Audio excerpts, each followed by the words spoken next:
Well,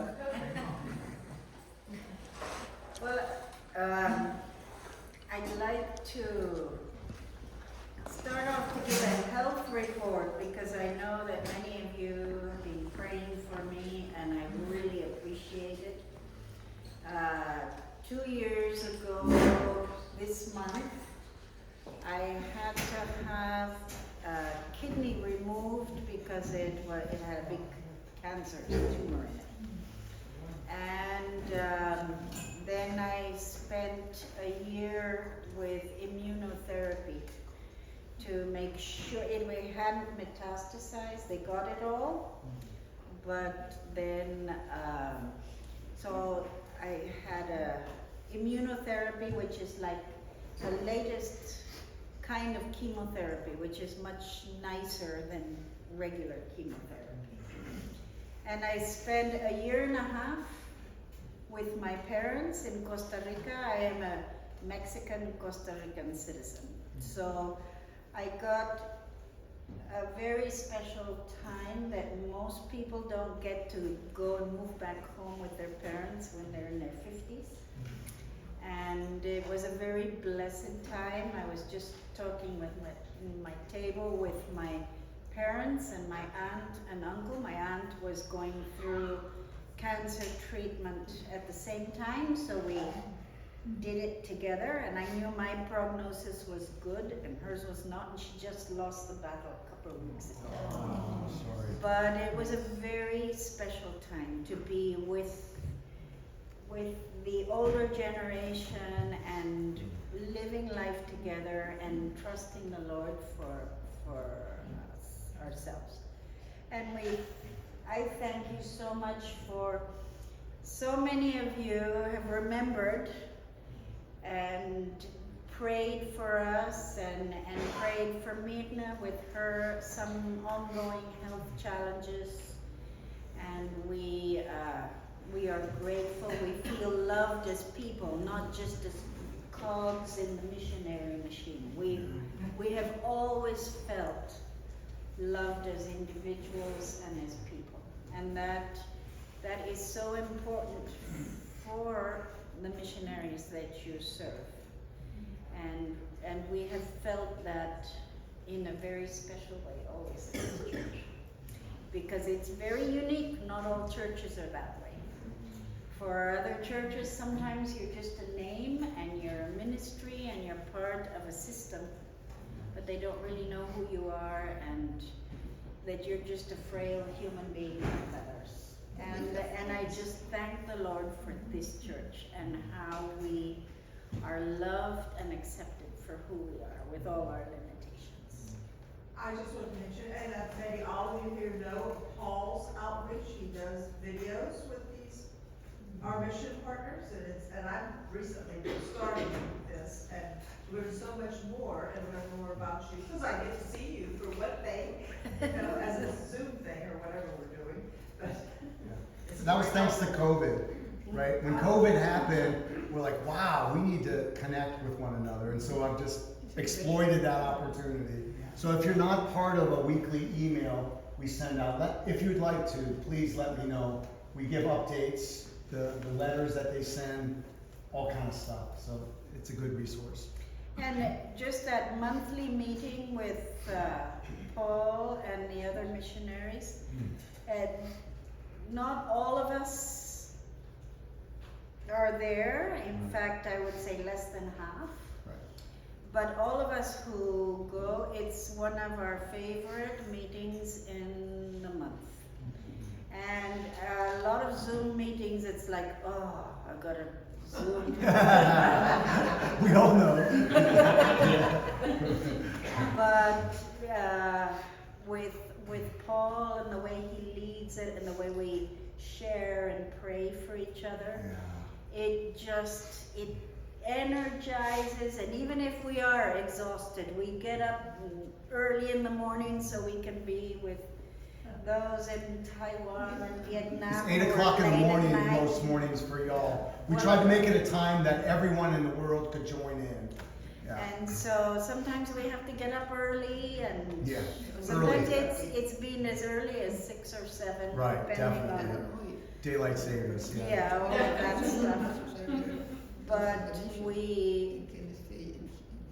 we love it. We just are so energized by hearing each other and praying for each other. So we thank you, and it's been lovely to. Everybody knows me. I don't necessarily know everybody, but We all love you though. but we feel very loved. It's been 6 years since we were here, and I just wanted to start off by thanking you for that. And then we're willing to answer questions at the end about the camp, but I really wanted to give some detail about the persecuted church and why and how and all of those things. So this picture here is a view of the Macustepecla Valley. And so it's an area. How many of you have been to Aguatitla or to El Huizachal? I know you guys were in El Huizachal and maybe some others in Aguatitla, but this is in the Huasteca Mountains. It's a very indigenous area with very difficult mountains. You can see that, it's just Rocks. mountain range upon range upon range. And it's near the Gulf Coast, and so it's very green and beautiful. But the roads are very much like the one you can see there on the left. Very, very hard to get to one place or another. And Mirna and I have been visiting the Huasteca region for the last 15 years or so. And so this one is the Macustepecla Gorge, because you end up with these kind of canyons or gorges between one mountain range and another. And this particular area, for whatever reasons, partly because they've been so far out without road access, has been extremely isolated from the outside world for hundreds of years. And so their lifestyle, just in the last, I'll say more or less at the turn of the century, they began to have real contact with the greater Mexican population, and so that's the first time that people started to learn Spanish. Anybody above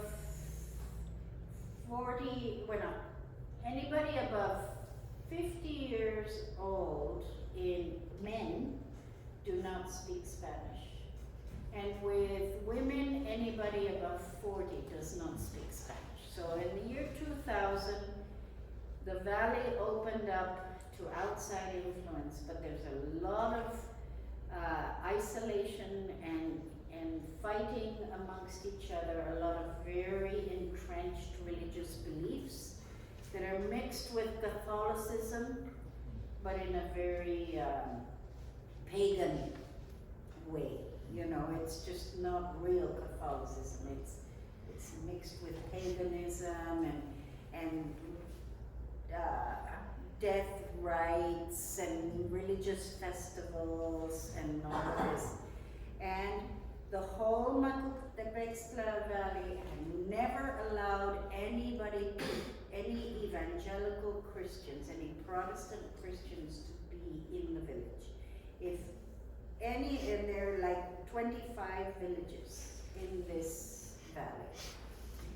Anybody became a Christian, they would be immediately expelled. And if anybody, nobody was allowed in or is allowed in to this day to evangelize or to share the gospel or even visit. If you are not from there, you're not allowed in there. They only certain vehicles are allowed in, and if you go in with an unauthorized vehicle, you can be detained, you can be kicked out, they will charge fine, they will take hold of your car and charge you $3,000 to give it back to you. I mean, it's not small fines. And so people are terrified, the police are terrified of going there. And so that is not all the valleys, not all the communities in the Huasteca area are this anti-Christian. There are many pockets of persecution, but this is the one that God called us to be in contact with. So we started knowing about this village in about 2016 when we met Rogelio, Pastor Rogelio, whom Paul Hausman met, and Michelle and Charlene and Lauren. Yeah. Oh, good memory. They came and we held a camp at Camp Kicomar because this group of believers through Rogelio, he's now probably close to 40 years old, but at this time he was in his early to mid-30s, and he came from a very rough past, you know, of drug addiction, of his family falling apart. He was a wife beater, and he was on drugs, and he was just violent all the way through. And he heard the gospel for the first time as a migrant worker, because many of these people, because there's no work opportunities or anything nearby, what they do is they go as migrant workers. Don't worry, not to the US, they're not some of these. It's all good. It's all good. They go to the states of Chihuahua and Sonora and Coahuila, which is where there's big, like, watermelon plantations to collect watermelons or tomatoes or something like that. And they will work for 3 months and then get a big sum of money and go back home and invest in building a house or drink it up. And meanwhile, their families are there doing subsistence farming, and their kids have no fathers, and so they grow up and they quickly become drug addicts and then go out and work and just, they get involved in organized crime. It's just a disastrous mess, because now the outside world comes in and you're getting the worst of it first. But anyway, Rogelio heard the gospel as a migrant worker through a pastor who shared with the migrant workers. But because his Spanish level, it's much better now, but this is 10 years ago, was very, very low, his spirit felt the difference. He felt, the Holy Spirit calling on him, but he did not really understand the gospel.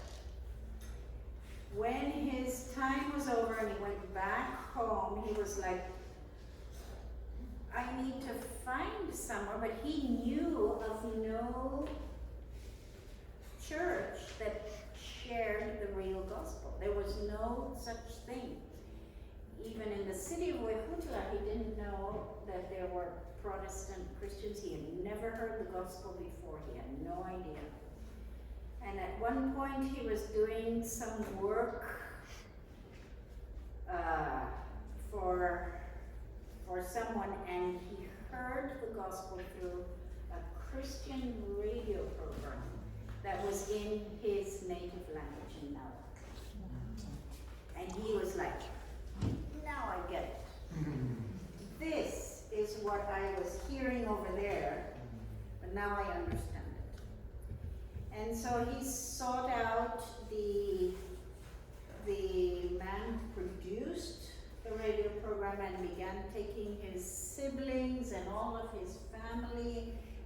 all went up to, that's where I took this picture, is up near where this pastor had the radio program. Is that Pedro or? Pedro. Yeah. And so, Didn't Memorial Park buy the computer for Pedro? yes. Years ago. Years right? ago, Yeah. right. And so they began walking from way down in the bottom. They would walk up. It's supposedly an hour and a half. It would take us like maybe 8 hours. But they walk up there with their little kids and pregnant women, and they would go up the mountain and have the service there. Before we would visit them there, and we would see, first 25 people, and then the next time, 2 or 3 months later, we'd go back and there'd be 40 people. They'd invite us to a baptismal service, and another 30 would be baptized, and it just ballooned. And it was just a work of the Spirit of God in the whole Tepextla community. And it wasn't long before the leaders, the big chiefs of the community, those that are like the guardians against the invasion of other cultures, came along and said, this is not allowed. But it was too late to stamp out. It was too late to stop it, because it had spread to many villages, and they tried, and there was, and I've been sharing this for many years, but I don't know, maybe we can move forward. Yeah. I don't remember what the Anytime you other. call. Yeah. Okay, so this is the valley of Magustepectla, and it's got 31 indigenous communities, Nahuatl speaking communities, and you can see on the picture on the left, it says Rancho Nuevo. Yeah. So Rancho Nuevo is a tiny little town. I mean, it's got like maybe 15 or 20 families. And it's one that broke away from the original, which was Coamila, because of infighting and violence and taking land away from each other, and so the communities themselves cannot get along. And this is without the gospel. They just cannot live. And that's one of the things that they found changed when the gospel came in. Suddenly they learned to forgive. They could get on with their wives or their husbands. And to this day, what changed now that you're a believer? Somebody who's been a believer for 2 months. And this was back in April. I asked one of the new believers, I said, what's different now that you're a believer? And she said, because I'm okay with my husband. That's the difference. And so they hate each other, and they fight amongst each other, and they kill each other, and the Mexican government says, we can't go in. And so the middle sign, Mirna, can you see, or I'll say it, I guess. Yo te lo digo porque no ves. Okay. Zona protegida por vecinos vigilantes. Okay, this area is protected by vigilant neighbors. Wow. So neighborhood watch. Yeah. People found here would be found dead. This is where it gets worse. Yeah. Okay? Te estamos observando. We're watching you. Si te agarramos, And if we get you, se te aplicarán los usos y costumbres del pueblo. we will apply the law of uses and customs to you. Disminuya su velocidad. So slow down. Se hará una revisión a personas, We will check every person vehículos, and car, motocicletas, motorbikes, ciclistas desconocidos, or unknown bicycle riders. y se prohíbe And we prohibit que circulen a altas horas de la noche. that you circulate at any time of the night. In other words, Y no se permiten vendedores ambulantes. and we do not allow commercial vendors into this area. And there are other signs that actually say the police is not allowed it. I like that one.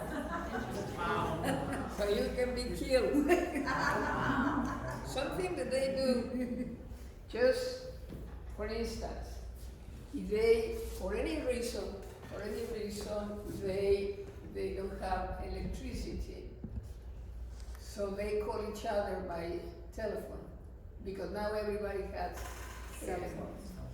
cell phone. So they said the car of the electricity car bus is going over there, so they stop the car and take those guys, Take the electricians the electricians, and buy them, and tie them up and and say, you're not allowed to leave here until you fix the electricity. But that also they do the same with the Christians. They tie them up. To So when Diana and trees. I go there, we need to go undercover.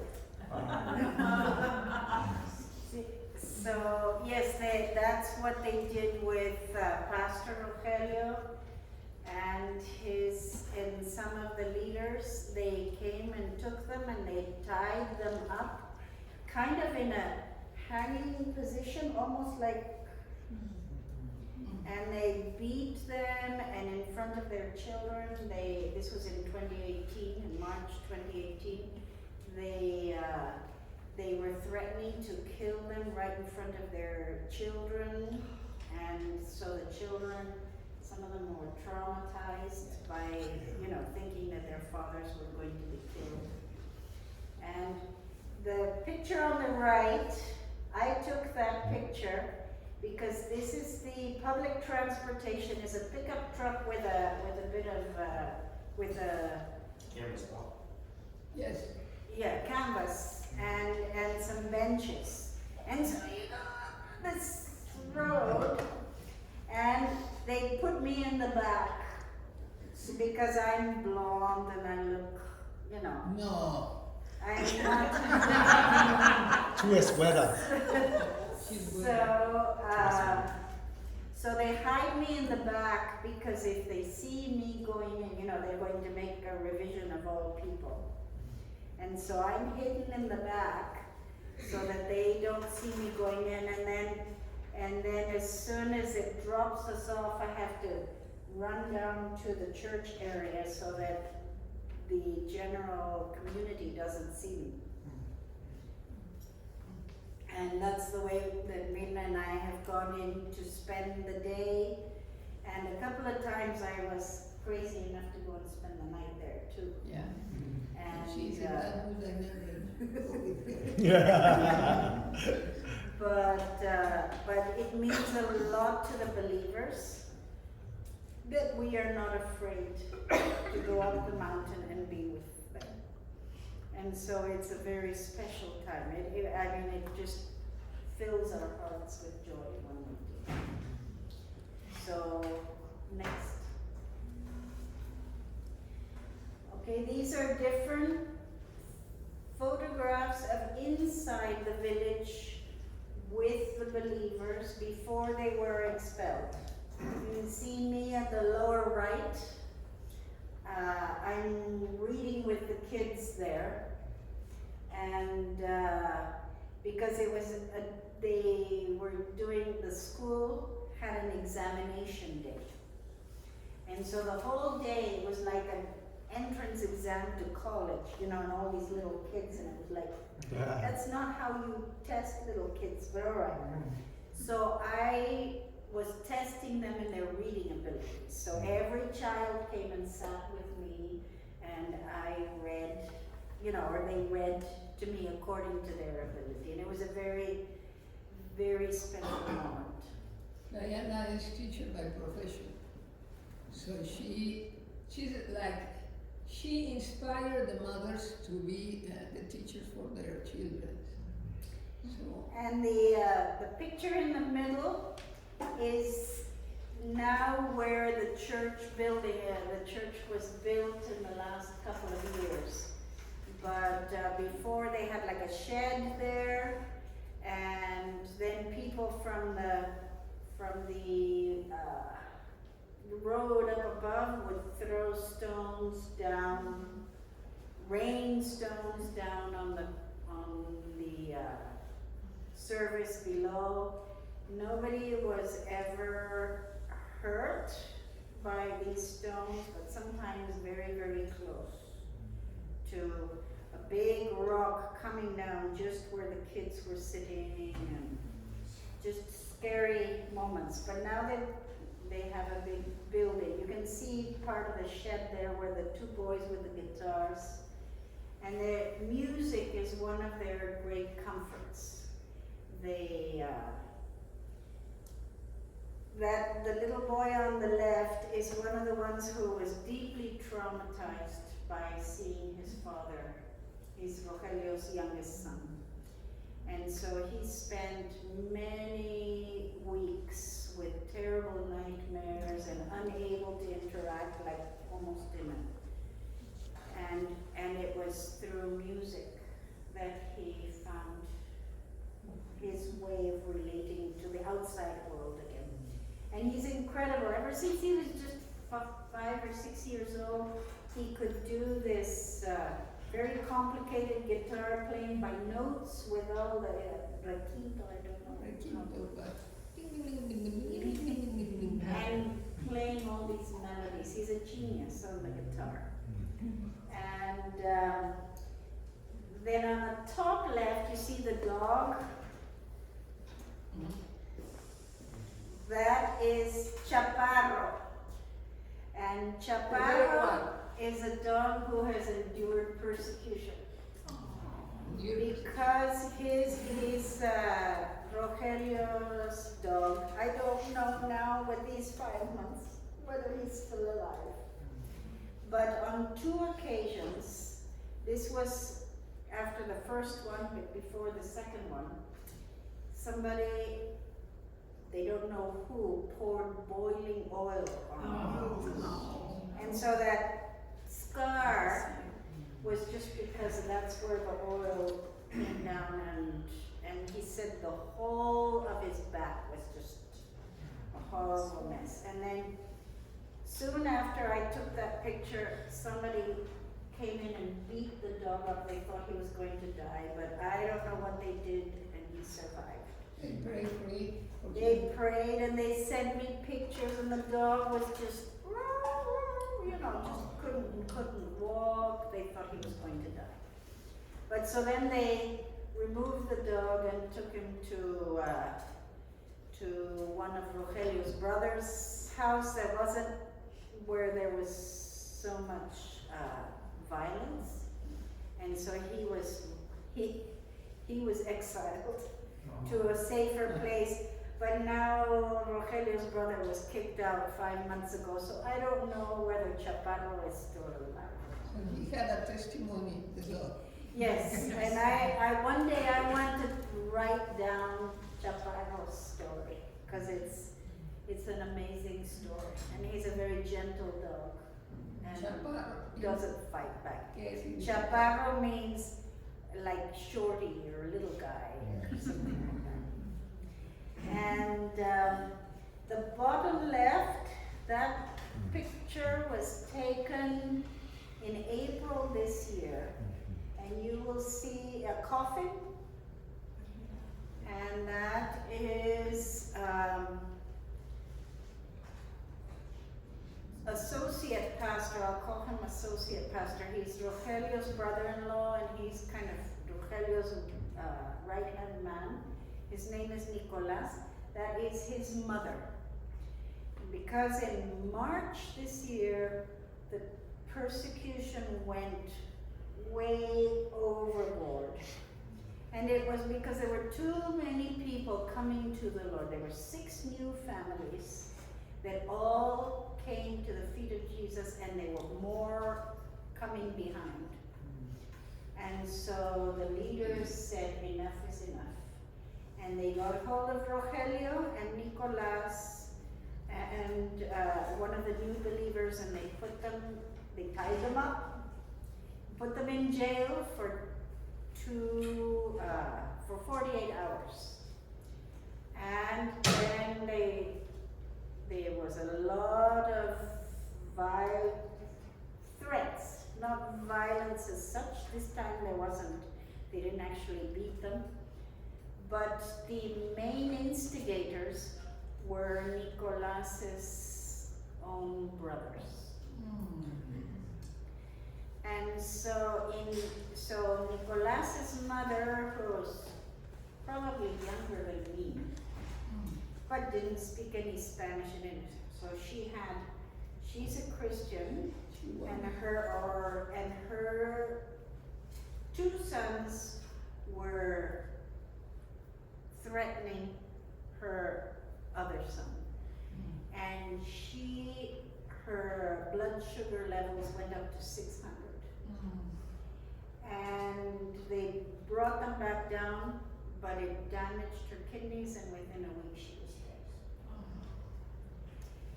And so then they had to bury her, but there's no cemetery because the cemetery was being taken away. They were not allowed to bury the dead in the cemetery of the community. So they had to bury her in a way out back property. And the persecution was such it was their mother, but they didn't allow them to take any of the cement. They didn't allow them to take the coffin. They had to walk that coffin for many kilometers through the jungle to be able to get it to the burying place.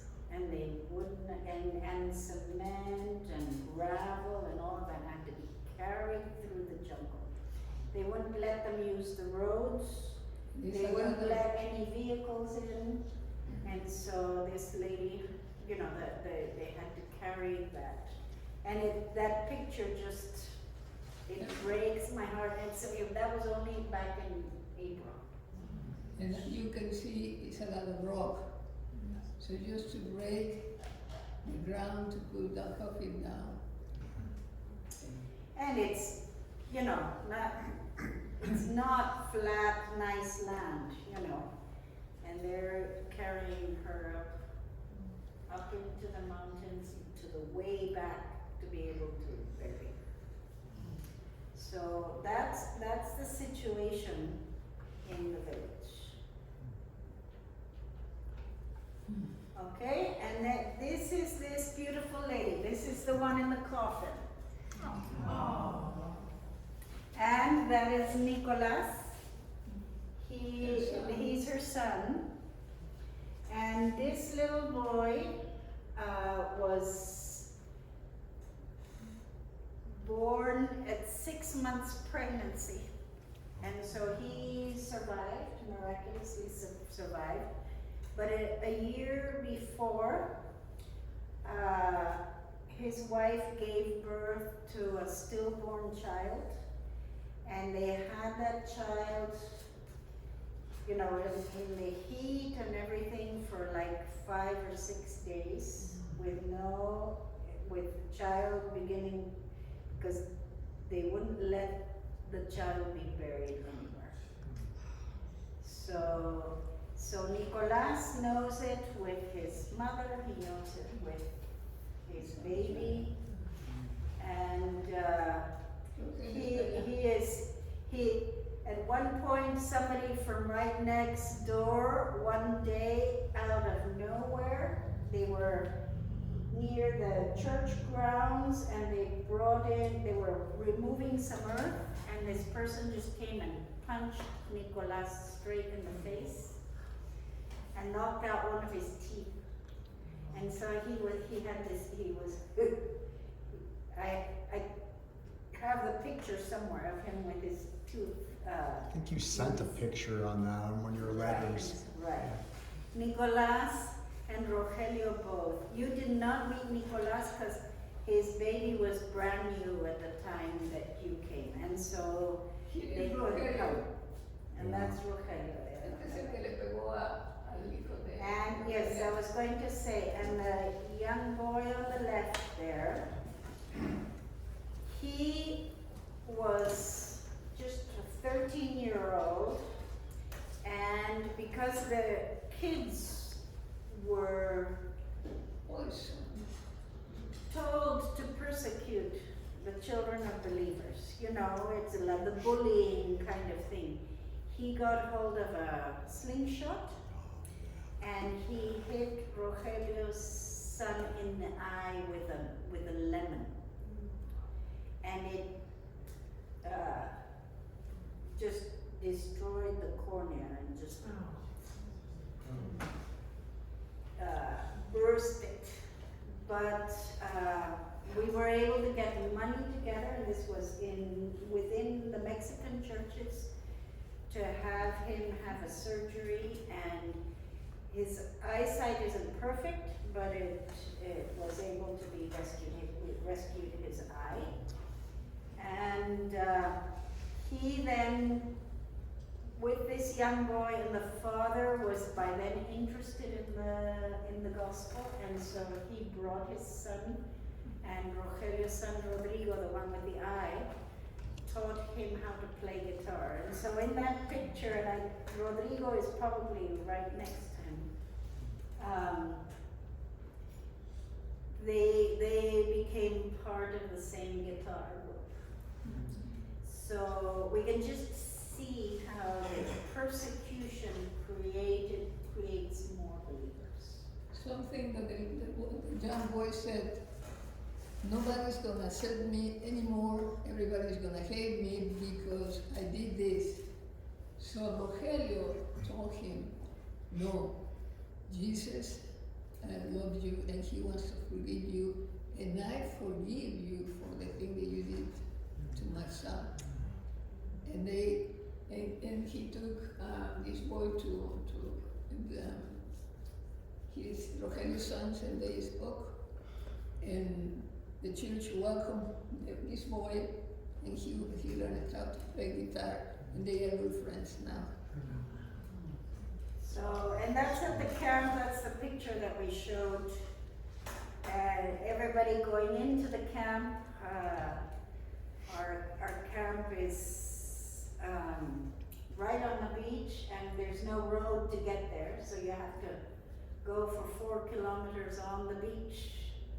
And this is everybody running in to go to the camp on the left there. So, next. Okay, this is the, Ya también tienen tiempo, ya preguntaste cuánto tiempo tenemos. I asked. Oh, she's What are good. you doing for time? Estás bueno. Okay, this is when they were expelled. This is the stadium or the soccer, the sports Arena or where they gymnasium. all are now. This is where they are right now, and the Lord worked it out because it was not, only God could have orchestrated it. I had not seen them because of my health situation for over 2 years. And so I said, on April 25th, I found somebody who could help drive me there because I get tired. And Mirna was not available. And I went, and things were really heating up, but we didn't imagine that they would be kicked out. And I was able to be there the day that they cut everybody's electricity, and they were threatening to rape their wives and their daughters, and it was just time to get out. Nicolas, they had, a drunk man had attacked him with a machete, and another one of the leaders got hold of the machete and pulled it out and hurt himself with his hand, but he saved Nicolas's life. And so there had been incidents, and I said, I want to see you guys, but I know it's dangerous to go up there. So we had a time of meeting together with the teachers and the leaders. We had about 30 people, and while we were worshiping together, we started getting news that they were going in a mob and cutting electricity and attacking people. And the next day, everybody else came off the mountain. But the leaders were all meeting with me. If they had found any of the leaders, they probably would have, or, you know, put them in jail again and beaten them and all of that. And so one of the things that I did was like an art therapy thing. We read the story of Jesus calming the storm. And with a friend of mine she's a Nahuatl believer, they worked it over in Nahuatl because many of the children speak very little Spanish. And then everyone drew pictures in which they saw their family in the boat with Jesus in the middle of the storm. And so they gave me all the pictures. They said, you need to have them because they're going to destroy the pictures. So I took them home, and these are a few that I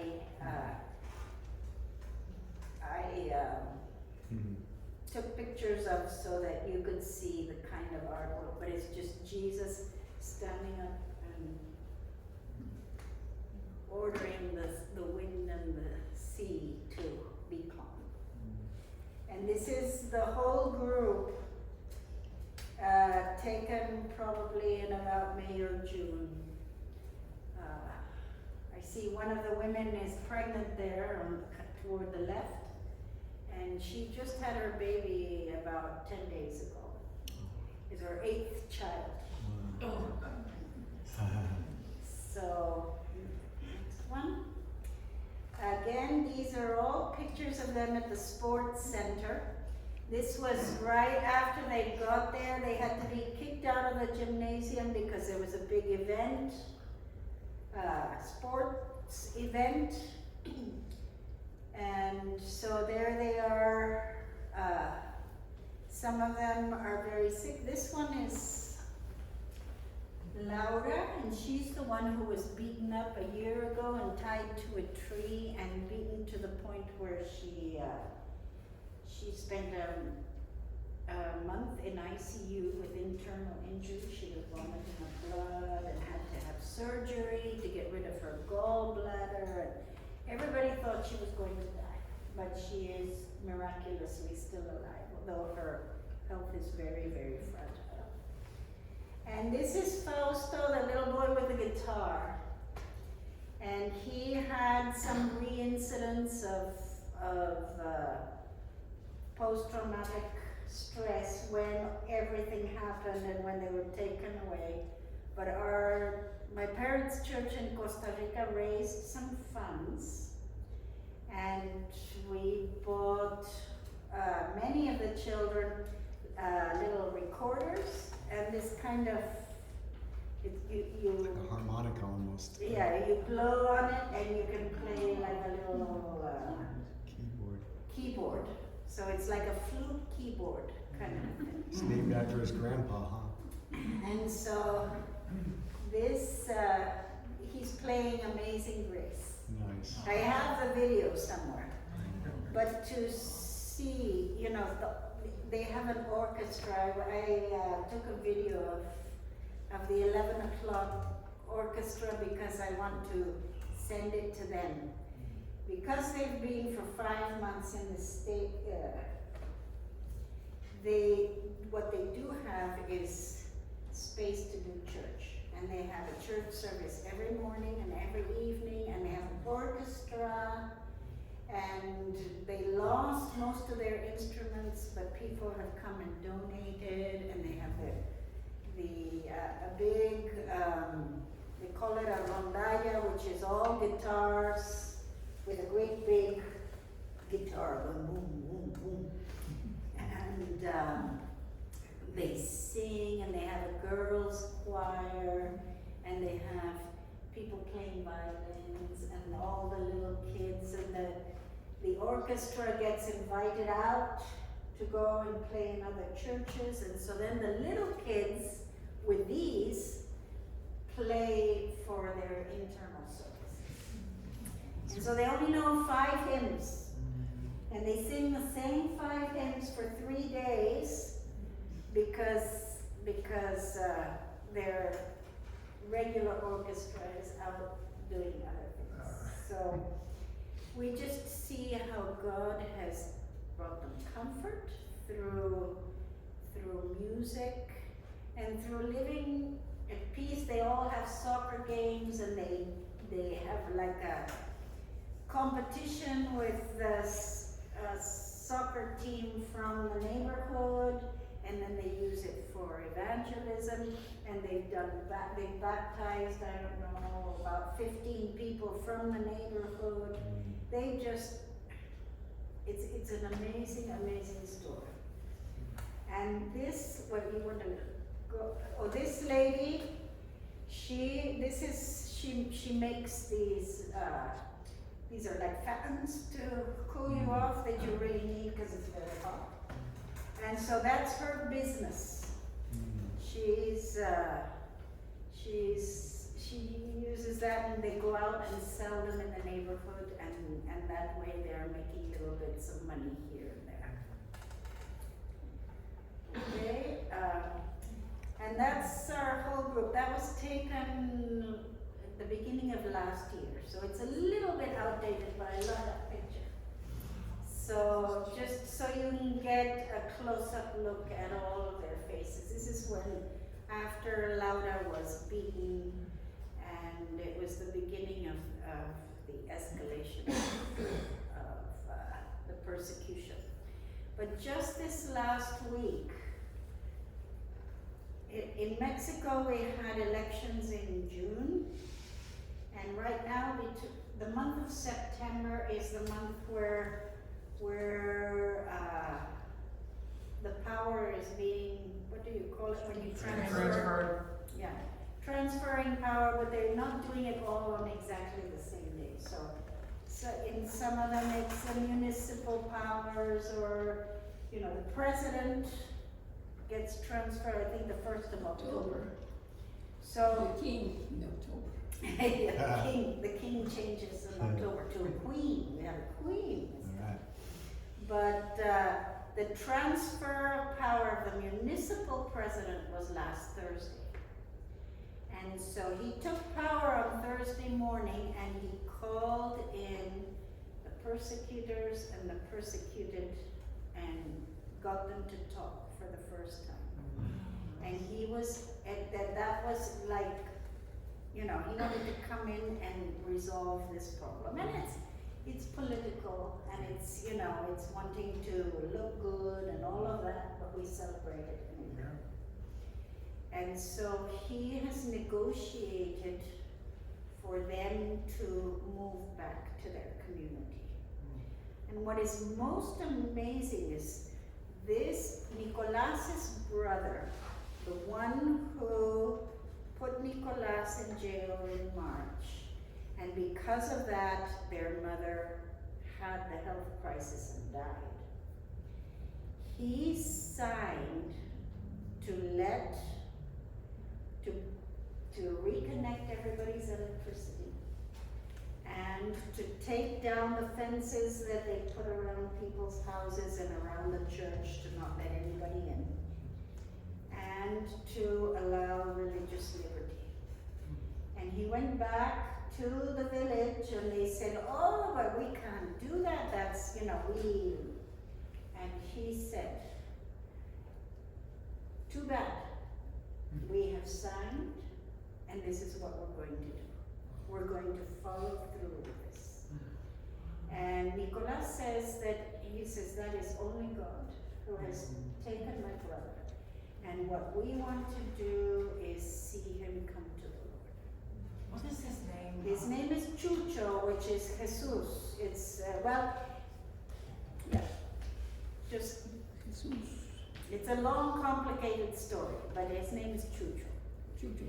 And his brother Tonio and another man by the name of Fermin, they are the ringleaders of all of this, and they have all of a sudden turned around and said, we want our people back. And And so some of them are like, no, but now I was going to have a new house and I've got all of, they've been taking over the other people's properties and they don't want them back. But because the ringleaders have said it's too late, we've signed and we're going to let them back in. Will they be honorable or will this just escalate again? They don't know. Yeah. They don't know, and their idea is to go back and they're asking for police protection. And this is a big, big thing because as you see, they don't let police. The police are afraid to go in. Right. And so they will not go back in if they don't get police protection. Right. And it has to be permanent. I was busy writing a letter yesterday asking for permanent police protection because they will not go in unless they get that. Right. And then they will see if it's going to change. And if it doesn't change, they will relocate. But for now, they are hoping and praying that they will be able to return. It's huge. So it's huge. All of this happened in the last 48 hours, since Thursday. All of a sudden I started getting notices and calls and we have to write up this document and the lawyer and nobody had time to plan for it. But God decided this was the time. On Wednesday it will be 5 months since they were displaced. So I don't know if you want any questions, any. Yes, What Nancy? is the name of the village where these people are from? It's 2 villages. One is Coamila, Coamila, and the other one is Rancho Nuevo. And for many years we talked about Rancho Nuevo because that's where Pastor Rogelio is from.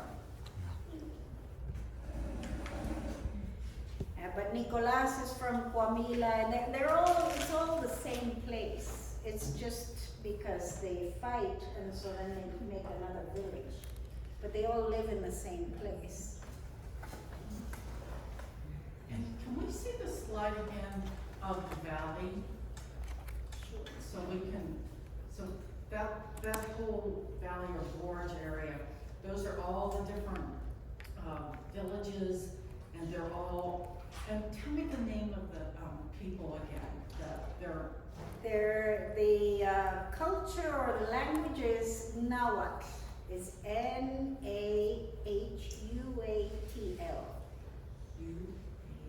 It's like if you want to remember, you say now what.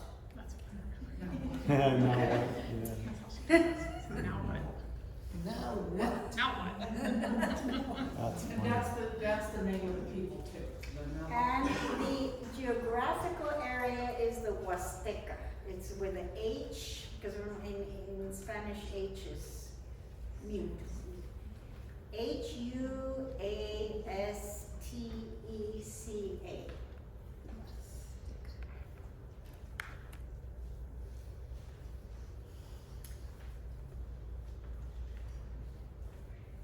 That's the area. That's the geographical area. And there are different ethnic groups in that area. Mm. The one where Luis Hurtado worked in was the Pame people, or better known as Shi'iui. That's a different language group, but it's the same Is this the one? geographical. Is this the? Picture you want? The one with where the valley name is spelled out. Yeah. Oh, there we go. So, yes, so this is the language. And this is Huejutla is the name of the city. So in the city there is religious freedom. Mm. In the city you can find Protestant churches, and these churches have all surrounded them with 5 months worth of feeding them and providing for them. I was talking to them yesterday, there was a medical brigade that had come in from far away in the Monterrey area, and they were giving them dentist service and other kinds of medical care, because the government did very little. The government just provided the sports facility with no water, and no food, and no anything. I thought when the BBC picked it up and started reporting on it, that was gonna get enough attention that the government would do something. No, the government, they sit around and say, oh, we're feeding and we're doing, and they try and, they lie. Imagine to, that. to let people know, oh, it's all fixed, it's all fixed. Right. But yes. I mean, is the Catholic Church concerned about these people coming back since there is this division? I mean, are they concerned at all, do you think? The Catholic Church as such has just turned a blind eye. We haven't had any priests or anybody from the, from the Catholic Church as such have anything to say for or against. They haven't lifted a finger, they haven't said a word. I know that even in Luis's village, when he was there in El Huizachow, they had that Catholic church there, and they were kind of very angry people. They didn't they didn't tie people up as far as I know, but they were very angry people. Well, We went into that church, it was kind of fun. Luis's village, they did something, and there it was village to village. Because El Huizachow allowed the gospel in, Yeah. and there are other villages around who haven't allowed the gospel in, what they did was that they cut off the whole village for electricity, because you let the Christians in, and they Oh. cut off the electricity. And it took them a couple of months to get it back. But it was one village to the other. It was you let the Christians in, and so you've lost your right to electricity. And that's not the electric company, it's the local people. Yeah, well, they were really pushed down, the Mexican people even, to the indigenous people. There was such a disparity of the Mexican people had the nice land, the indigenous people had to go up the mountain where there's nothing but rocks. Yeah, it's all right? like Heather, this. remember? Terrible. That was, Terrible. And that's one of the big things there. You see the difference between the indigenous people and what they call the mestizo people, which is the mixed. But they speak Spanish and they don't identify with the indigenous people. And so that's the big issue with persecution there.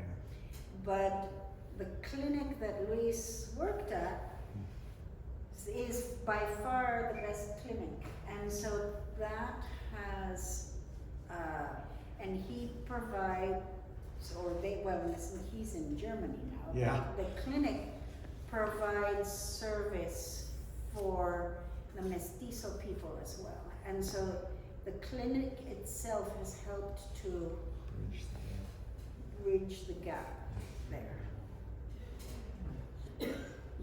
Just curious how they keep the police on. I mean, like, if I wanted to harm you now, and you call the police, it's like, I'm gonna lose that battle. I wanna try to beat the police. Well, the police, in other areas, just last month, the governor of the state of Hidalgo went to visit the Huasteca.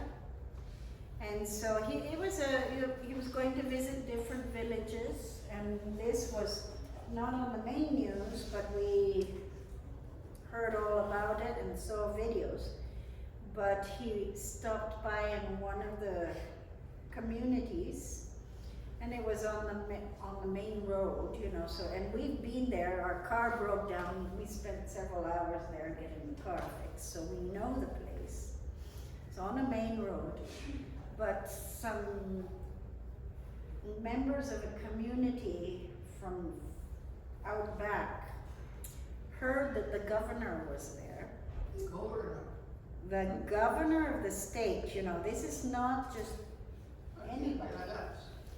And they attacked him. Oh, wow. They attacked him in a mob, trying to pull him, and they wanted to tie him up. Oh my gosh. And his bodyguards did all they could to protect him and managed to get him out and in a car and go. And so that's why the government is afraid. These are very violent people. And so they're not afraid, you know, if it's, you might have a lot of guns or whatever it is, but you're gonna shoot, you know. You don't do that. And so they managed to get the governor out there before he got lynched. But it was a pretty, you could see just the violence there. And so they are afraid and they will come in, and we've seen many videos of the police trying to go in and getting attacked. You know, they'll just get hold of the car and pull the guys out, and you know, it's just a couple of police cars. And so if this community lets the police in to protect our brothers and sisters, that's just going to be a huge shift. So we really need to be praying for this whole valley, basically. Right. Right? Right, because it's 31 Communities. communities. And 150 people have been expelled, but there's at least another 50 or 60 Christians in other communities that have not been expelled, but they've had their water service cut, and they've had other, you know, their kids out of school and different things too, but they didn't quite get expelled. So there are other believers in the 31 communities besides the 150 out. Is there any hope, so basically the governor, it's like a state situation, like geographical area. Is there any hope from the national government? Because am I understanding right, I think they have a Jewish woman now that is the president of. She will be taking over in the 1st of October. And I'm just wondering if, because of her being Jewish and knowing what persecution is like, if there'll be anything coming down from the federal government. Well, the only way that things began to happen was when we were able to reach the federal government. Mexico is a federation of states just like the United States. So, you know, each state has their own certain amount of autonomy, and then everybody works together under the federal government. And so it took a while for the federal government to be able to understand that there was real persecution, because the local government and even the state government was saying, oh no, that's not religious persecution. That is, it's internal family conflicts and it's social conflicts. It has nothing to do with religion. And that's what they stuck around for over 2 months. There was nothing that, you know, the higher levels, that's all they were told. And finally, with different groups, because as Christians, we have different groups trying to help with connections up in the federal government, and it finally took hold. One of the big key pieces was they went to the human rights interest group in the U.S. Embassy. Because they tried going to human rights all over Mexico. Nobody, everybody is, oh, that's not. But they went to the US Embassy, to the Human Rights Office, and the US Ambassador from Mexico, so this is top level, went to the governor of the state of Hidalgo. And in the newspaper it was just, oh, this is a friendly visit. But the real reason behind it was to say, hey, you've got 150 people who are living displaced, and everybody says it's not religious persecution, but I happen to know it is. So what are you going to do about it? And as soon as the US ambassador did that, that's when people at a federal level began, where the legal thing began to move. So We did something right. Where is the embassy? In Mexico City? Mexico City. His name is Ken Salazar. So he's Mexican. No, he's a Texan, and he's obviously of Latin descent, but he doesn't really speak a lot of Spanish, so there was a scary moment. Because we were trying to say, okay, this guy, the ambassador, I said, he should be able to speak to Rogelio and Nicolas to hear it firsthand, so that way he's going to. So they were trying to get Rogelio and Nicolas, but they needed a translator, and so they. Because, but in the end, it wasn't able to be done because he could only meet with government officials. He couldn't meet with ordinary citizens. So I didn't have Zoom to meeting. do Guess that. we better tell Kendall to sharpen up his Spanish. Right. Well, apparently he can do basic conversation, but if it was going to be the in-depth thing, he needed to have a Especially translator. now as well, right? Right, because their Spanish is basic as well. Did you go in with Letty? Is that who was translating the Nahuatl? There's one of the ones who has been translating for them. Her name is Reina, and she's older. She's about my age, and she's an official Nahuatl Spanish translator. So she has stepped in more than once in the hearings and so forth in Huejutla. And as a believer, she's a missionary as well. She has been able to, because a lot of times then the Nahuatl Spanish translator, they don't translate the way they're supposed to, Right. because they Yeah. are anti-Protestant as well, so they say things in other ways. Whereas Reina is going to tell the truth. No spin. So it's been a huge coming together of the evangelical church in Mexico and outside Mexico. It's brought the church together. It's brought persecution into the eyes of the nation of Mexico,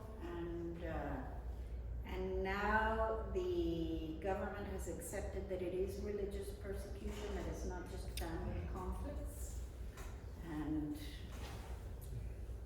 an amazing story. It is. And we thank you for your prayers and support.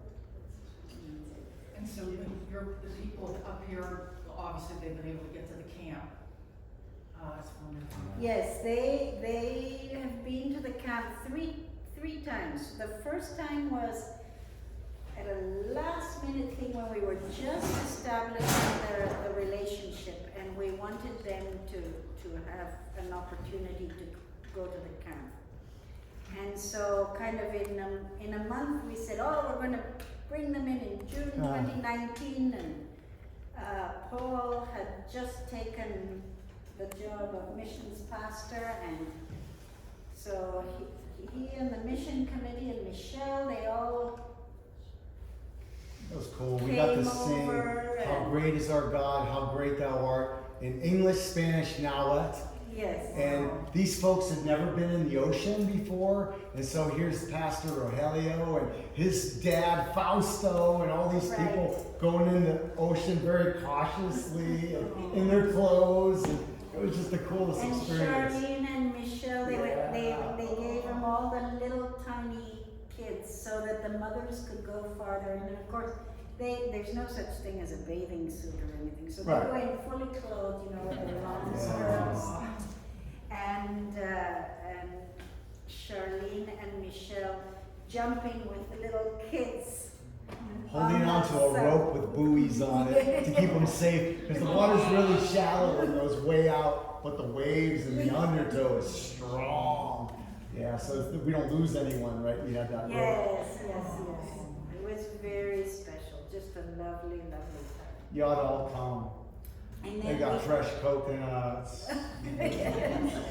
And then we did it again for them in 2021 and 2022.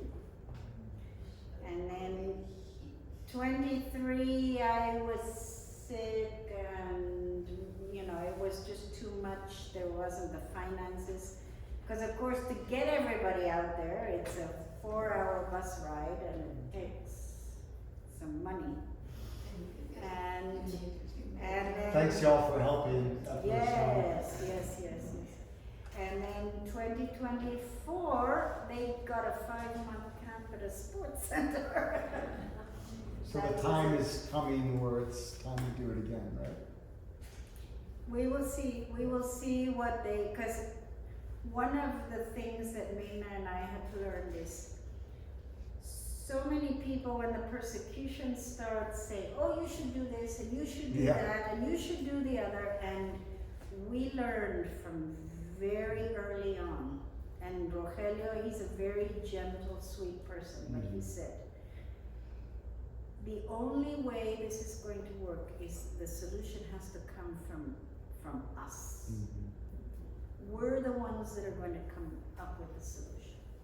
So I say, do you want to come to Kikoman? And he says, no, because we want to do our graduation service in the community. And that's what he said for this year, where they had the whole graduation service planned to do in the community as an evangelistic event. And they ended up by doing it in the sports center. But, so they decide and we say, okay, we will back up. Well, do y'all want to pray over this, folks? Absolutely. Would you bless us by having seats and allowing us to gather as a community, lay hands on you, and just bless you and thank you. Thank you, thank you, thank you.